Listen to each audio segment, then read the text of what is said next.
ವ್ಯಾಪಾರದಲ್ಲಿ ರೈತರಿಗೆ ಒಳ್ಳೆಯದಾಗಬೇಕು, ಪರಿಶ್ರಮಕ್ಕೆ ತಕ್ಕಂತೆ ಲಾಭ ಪಡೆಯುವರು ಅಂದರೆ ಅದು ಭಾರತ ದೇಶದ ರೈತರು ಎಂದು ನಾಗಟಾನ ಮತಕ್ಷೇತ್ರದ ಶಾಸಕರಾದ ವಿಠಲ್ ಕಟಕ್ದೊಂಡ್ ಅವರು ಹೇಳಿದರು. ಒಂದು ವೇಳೆ ಇವತ್ತು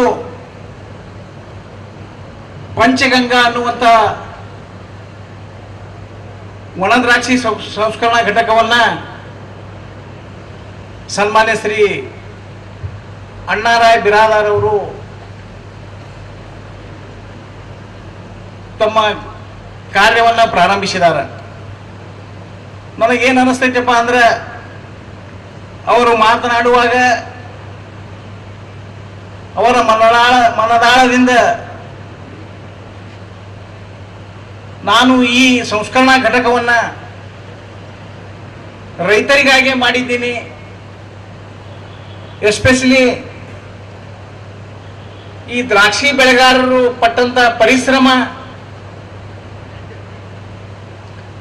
ಜೊತೆಗೆ ಈ ಮಾರಾಟ ಮಳಿಗೆಗಳಲ್ಲಿಯೂ ಸಹಿತ ಎಷ್ಟು ತೊಂದರೆ ಅನುಭವಿಸ್ತಾರ ಅನ್ನುವಂತ ವ್ಯವಸ್ಥಿತ ಅಭ್ಯಾಸವನ್ನು ಮಾಡಿ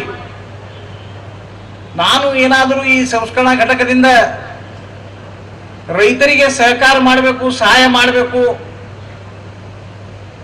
ಬೆಳೆದ ಬೆಳೆಗೆ ಯೋಗ್ಯ ಬೆಲೆ ಕೊಡುವಂತ ಕಾರ್ಯ ಮಾಡಬೇಕು ಅಂತ ಯೋಚಿಸಿ ಇವತ್ತು ಏನು ಪ್ರವರ್ತರಾಗಿದ್ದಾರೆ. ಅದಕ್ಕೆ ನಾನು ನಿಮ್ಮೆಲ್ಲರ ಪರವಾಗಿ, ಈ ಭಾಗದ ರೈತರ ಪರವಾಗಿ, ದ್ರಾಕ್ಷಿ ಬೆಳೆಗಾರರ ಪರವಾಗಿ ಅವರಿಗೆ ಅಭಿನಂದನೆಗಳನ್ನ ಕೃತಜ್ಞತೆಗಳನ್ನ ಹೇಳಲಿಕ್ಕೆ ಇಚ್ಛೆ ಪಡ್ತಾ ಇದ್ದೀನಿ.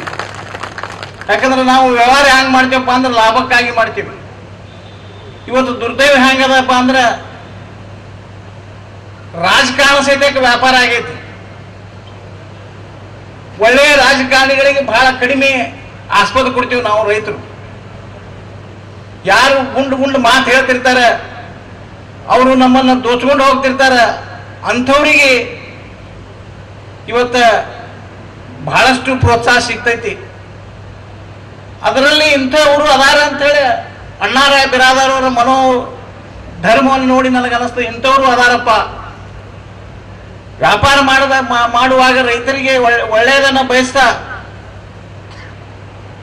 ವಿಶಿಷ್ಟ ರೀತಿಯಿಂದ ಈ ಗ್ರೇಡಿಂಗ್ ಹೇಳಿದ್ರು ಅವರು. First grading, second grading, 5 grading ಯಾಕೆ ಮಾಡಬೇಕು ಅನ್ನುವಂತ ಮಾತನ್ನ ನಿಮ್ಗೆಲ್ಲರಿಗೂ ತಿಳಿಸಿ ಹೇಳಿದಾರ ಅವರು. ಅಂದ್ರೆ ನಾನು ಒಂದು ಮಾತನ್ನು ಹೇಳಿಕ್ಕೆ ಇಚ್ಛೆ ಪಡ್ತಾ ಇದ್ದೀನಿ, ಎಲ್ಲಕ್ಕಿಂತ ಹೆಚ್ಚು ಈ ಜಗತ್ತಿನಲ್ಲಿ ಯಾರೇ ಪರಿಶ್ರಮ ಪಡೋರು ಮತ್ತು ಪರಿಶ್ರಮಕ್ಕೆ ತಕ್ಕಂತೆ ಲಾಭ ಪಡ್ಕೊಳ್ಳೋದವರು ಯಾರೇ ಇದ್ರೆ ಅದು ಭಾರತ ದೇಶದ ರೈತರಂತ ಹೇಳಿಕ್ಕೆ ಇಚ್ಛೆ ಪಡ್ತಾ ಇದ್ದೀನಿ ನಾನು.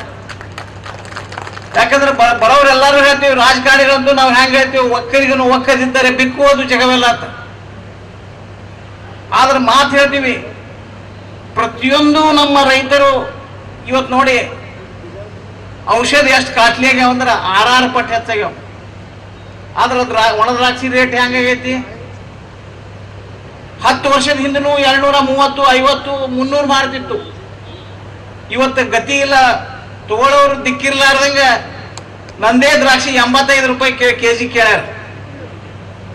ಅಂದ್ರೆ ಈ ಪರಿಸ್ಥಿತಿ ಮಾರಾಟದಲ್ಲಿ ನಮ್ಗೇನು ಪರಿಸ್ಥಿತಿ ಬಂದದ ಅದನ್ನ ಬಗೆಹರಿಸಿ ಅವರ ಚಿರಂಜೀವಿ MBA ಕಲಿತಂತ ಚಿರಂಜೀವಿ ಇಲ್ಲ ಪಾಪ ನಾನು ಮಾರ್ಕೆಟ್ ಮಾಡ್ತೀನಿ ಅನ್ನುವಂತ ಮಾತನ್ನ ಏನ್ ಹೇಳಿದಾರ, ಆ ಯುವಕನಿಗೆ ಭಾರತಾಂಬೆ ಶಕ್ತಿ ಕೊಡ್ಲಿ ಅಂತ ನಾನು ಕೇಳ್ಕೊತೀನಿ. ಯಾಕಂದ್ರೆ ಅವರು ರೈತರ ಪರವಾಗಿ ಒಳ್ಳೆಯ ಬೆಲೆಯನ್ನ ಕೊಡಿಸುವಂತ ಕಾರ್ಯ ಮಾಡ್ತೀನಿ. ಯಾಕಂದ್ರೆ ವೆಲ್ ಎಜುಕೇಟೆಡ್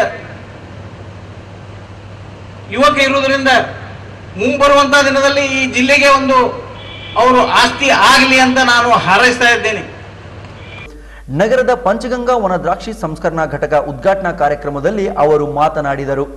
ಉದ್ಘಾಟಕರಾಗಿ ಪೂಜ್ಯ ಶ್ರೀ ಬಸವಲಿಂಗ ಸ್ವಾಮೀಜಿ, ಮುಖ್ಯ ಅತಿಥಿಗಳಾಗಿ ಜಿಲ್ಲಾ ಉಸ್ತುವಾರಿ ಸಚಿವರಾದ ಡಾಕ್ಟರ್ MB ಪಾಟೀಲ್ ಅವರು, ಶಂಕರಗೌಡ ಪಾಟೀಲ್, ರಾಷ್ಟ್ರೀಯ ತೋಟಗಾರಿಕಾ ನಿರ್ದೇಶಕರಾದ ಭೀಮಸೇನ್ ಕೊಕ್ರೆ, ಸೋಮನಗೌಡ ಪಾಟೀಲ್ ಅವರು ಭಾಗವಹಿಸಿದರು. ಕಾರ್ಯಕ್ರಮದಲ್ಲಿ ಪಂಚಗಂಗಾ ವನ ದ್ರಾಕ್ಷಿ ಸಂಸ್ಕರಣಾ ಘಟಕ ವ್ಯವಸ್ಥಾಪಕ ನಿರ್ದೇಶಕರಾದ ಅಣ್ಣಾರಾಯ್ ಬಿರಾದಾರ್ ಅವರು ಮಾತನಾಡಿ, ರೈತರಿಂದ ರೈತರಿಗಾಗಿ ರೈತರಿಗೋಸ್ಕರ 3 ಎಕರೆ ಜಮೀನಿನಲ್ಲಿ 4 ಕೋಟಿ ರೂಪಾಯಿ ವೆಚ್ಚದಲ್ಲಿ ಪಂಚಗಂಗಾ ವನ ದ್ರಾಕ್ಷಿ ಸಂಸ್ಕರಣಾ ಘಟಕವನ್ನು ಸ್ಥಾಪಿಸಲಾಗಿದೆ. ದ್ರಾಕ್ಷಿ ಹಾಳಾಗುವುದನ್ನು ತಪ್ಪಿಸಲು ಗ್ರೇಡಿಂಗ್ ಮಾಡಲಾಗುತ್ತಿದೆ ಎಂದರು. ಇವತ್ತು ಈ ಪಂಚಗಂಗಾ ವನ ದ್ರಾಕ್ಷಿ ಸಂಸ್ಕರಣಾ ಉದ್ಘಾಟನೆಯಾಗಿದೆ. ಉದ್ಘಾಟನೆ ಮಾಡಿದಂಥ ಮಾನ್ಯ ಶ್ರೀ ಎಂ ಬಿ ಪಾಟೀಲ್ ಸರಿಗೆ ನಾನು ಈ ನಮ್ಮ ಸಂಸ್ಕರಣದ ವತಿಯಿಂದ ಅವರಿಗೆ ಧನ್ಯವಾದಗಳನ್ನು ಹೇಳ್ತೀನಿ. ಅದರಿಂದ ಕಟಗಗೊಂಡ ಸಾಹೇಬರು, ಶಂಕರಗೌಡ ಪಾಟೀಲರು, ಭೀಮಸೇನ್ ಕೊಕ್ರೆ ಅವರು, GMP ರೆಡ್ಡಿ ಅವರು, ಸೋಮನಗೌಡ ಪಾಟೀಲ್ರವರು ಎಲ್ಲರೂ ತಮ್ಮ ತುಂಬ ಹೃದಯದಿಂದ ಈ ಒಂದು ಫಂಕ್ಷನ್ಗೆ ಬಂದು ತಮ್ಮ ಟೈಮ್ ಕೊಟ್ಟು ಇದನ್ನು ಉಪಸ್ಥಿತರಿದ್ದರು. ಅವರಿಗೆಲ್ಲರಿಗೂ ಕೂಡ ಧನ್ಯವಾದಗಳು ಹೇಳ್ತೇನೆ. ಅದೇ ರೀತಿ ರೈತರು ಬಂದು ಸಾಕಷ್ಟು ತಮ್ಮ ಅನುಭವಗಳನ್ನು ಹೇಳ್ಕೊಳ್ಳಿಕ್ಕೆ ಪ್ರಯತ್ನಪಟ್ಟು ಇದನ್ನು ನೋಡಿ ಖುಷಿಪಟ್ಟು ಇದರಿಂದ ಅವರಿಗೆ ಲಾಭ ಆಗಲಿ ಅಂತ ಕೂಡ ಹಾರೈಸಿ ಅವರಿಗೆ ಕೂಡ ನಾನು ಧನ್ಯವಾದಗಳನ್ನು ತಿಳಿಸ್ತೇನೆ. ಈ ಘಟಕ ಮಾಡುವ ಉದ್ದೇಶ ಎಲ್ಲರಿಗೆ ಗೊತ್ತಿದ್ದಂತೆ ರೈತರಿಗೋಸ್ಕರ, ರೈತರಿಗೆ ನಡೆಯುವಂಥ ಒಂದು ಘಟಕ ಮಾಡುವ ಒಂದು ವಿಚಾರದಲ್ಲಿ ಈ ಒಂದು ಘಟಕವನ್ನು ನಾನು ಪ್ರಾರಂಭ ಮಾಡಿದ್ದೇನೆ. ಇದು ಸುಮಾರು 3.5 ಎಕರೆ ಜಮೀನಿನಲ್ಲಿ ಆಗಿದೆ. ಇದಕ್ಕೆ ಸುಮಾರು ಒಂದು 4 ಕೋಟಿ ರೂಪಾಯಿ ಇದರಲ್ಲಿ ವೆಚ್ಚ ಮಾಡಿದ್ದೇನೆ. ಇಲ್ಲಿ ಇರುವಂಥ 3 ಪ್ರೊಸೆಸಿಂಗ್ ಯೂನಿಟ್ಗಳು, ಒಂದು ಎಕ್ಸ್ಪೋರ್ಟ್ ಯೂನಿಟ್ ಇದೆ. ರೈತರಿಗಾಗಿ ಯಾರಾದರೂ ಎಕ್ಸ್ಪೋರ್ಟ್ ಮಾಡೋರಿದ್ರೆ ಅವರಿಗೆ ಕೊಡ್ತಾ ಇದ್ದೀನಿ. ಅಲ್ಲ ಬೇಡ ಅಂದರೆ ನಾವು ಸ್ವತಃ ಎಕ್ಸ್ಪೋರ್ಟ್ ಮಾಡೋ ಪ್ಲಾನಿಂಗ್ದಲ್ಲಿ ಇದ್ದೇವೆ. ಆಮೇಲೆ ಯಾರಾದರೂ ವ್ಯಾಪಾರಸ್ಥರು ಬಂದರೆ ಅವರಿಗೆ ಒಂದು ಫೆಸಿಲಿಟಿ ಸಿಗುವ ಒಂದು ಉದ್ದೇಶದಿಂದ ಅದೊಂದು export unit, export oriented machinery import ಚೈನಾದಿಂದ ಮಾಡಿ ಅದನ್ನು ಮಾಡಿದ್ದೇನೆ. ಇನ್ನೊಂದು ಜನರಲ್ ಮಾರ್ಕೆಟ್ನಲ್ಲಿ, ರೈತರ ಮಾರ್ಕೆಟ್ನಲ್ಲಿ ಆಗುವಂಥ ರೈತ ಹೊರಗಡೆ ಇರುವಂಥ ಮಷಿನಿನ್ಕಿಂತ ಎಷ್ಟೋ ಪಟ್ಟು ಒಳ್ಳೆ ಇರುವಂಥ ಅದನ್ನು 2ನೇದು ಫಾರ್ಮರ್ ಲೈನ್ ಅಂತೀವಿ, ಅದನ್ನು ನಾನು ಇವತ್ತಿನ ದಿವಸ ಇನ್ಸ್ಟಾಲ್ ಮಾಡಿ ಅದರ ಮೇಲೆ ಪ್ರೊಡಕ್ಷನ್ ಮಾಡ್ತಾ ಇದ್ದೇನೆ. ಇದರ ಜೊತೆಗೆ ವಾಷಿಂಗ್ ಲೈನ್ ಮೇನ್ ಇಂಪಾರ್ಟೆಂಟ್ ಇರೋದ್ರಿಂದ ಯಾವುದೇ ಉತ್ತಮ ದರ್ಜೆಯ ದ್ರಾಕ್ಷಿಗಳು ವಾಷಿಂಗ್ ಆಗಲಿಲ್ಲ ಅಂದರೆ ಗುಣಮಟ್ಟ ಕಮ್ಮಿ ಆಗೋದ್ರಿಂದ ಅದನ್ನು ಸಹಿತ ನಾನು ವಾಷಿಂಗ್ ಲೈನ್ ಅಳವಡಿಸಿ ಅದನ್ನು ಮಾಡಿದ್ದೇನೆ. ಸುಮಾರು ಒಂದು 4 ಕೋಟಿ ರೂಪಾಯಿದಲ್ಲಿ ವೆಚ್ಚದಲ್ಲಿ ಇದನ್ನು ಮಾಡಿದ್ದೇನೆ. ಆಮೇಲೆ 2 ಮಷೀನ್ದಲ್ಲಿ ಪರ್ ಡೇ 1 ಅವರ್ನಲ್ಲಿ ಒಂದೊಂದು ಮಷೀನ್ಲಿಂದ 3 ಟನ್ ಪ್ರೊಡಕ್ಷನ್ ಆಗುವಂಥ ಕ್ಷಮತೆ ಇರುವಂಥ ಈ ಮಷೀನರಿ. ಈ ಮಷೀನ್ಲಿಂದ ಎಕ್ಸ್ಪೋರ್ಟ್ ಮಾಡಲಿಕ್ಕೆ ಅನುಕೂಲ ಇದೆ, ರೈತರಿಗೆ ಅನುಕೂಲ ಆಗ್ತದೆ. ಆಮೇಲೆ ಪ್ರೊಸೆಸ್ ಮಾಡೋದ್ರಿಂದ ಏನು ದ್ರಾಕ್ಷಿ ಹಾಳಾಗೋದನ್ನು ತಪ್ಪಿಸಲಿಕ್ಕೆ ಮತ್ತು ಅದನ್ನು ಗ್ರೇಡಿಂಗ್ ಮಾಡೋದರಿಂದ ಅದನ್ನು ಕ್ವಾಲಿಟಿ ಪ್ರಾಡಕ್ಟ್ ಆಗೋದ್ರಿಂದ ಏನು ಅದರಲ್ಲಿ ತೊಂದರೆ ಇಲ್ಲ. ಈ ಒಂದು ಉದ್ದೇಶದಿಂದ ಇದು ಮಾಡಿ ಇವತ್ತಿಂದ ಎಲ್ಲರೂ ಬಂದು ತಮ್ಮನ್ನು ಈಗ ಅಟೆಂಡ್ ಆಗೋದಕ್ಕೆ ಅವರಿಗೆಲ್ಲರಿಗೂ ನಾನು ತುಂಬ ವರದಿಂದ ಹತ್ಪೂರ್ವಕ ಮನಸ್ಸಿನಿಂದ ಧನ್ಯವಾದಗಳನ್ನು ಹೇಳಲು ಬಯಸುತ್ತೇನೆ.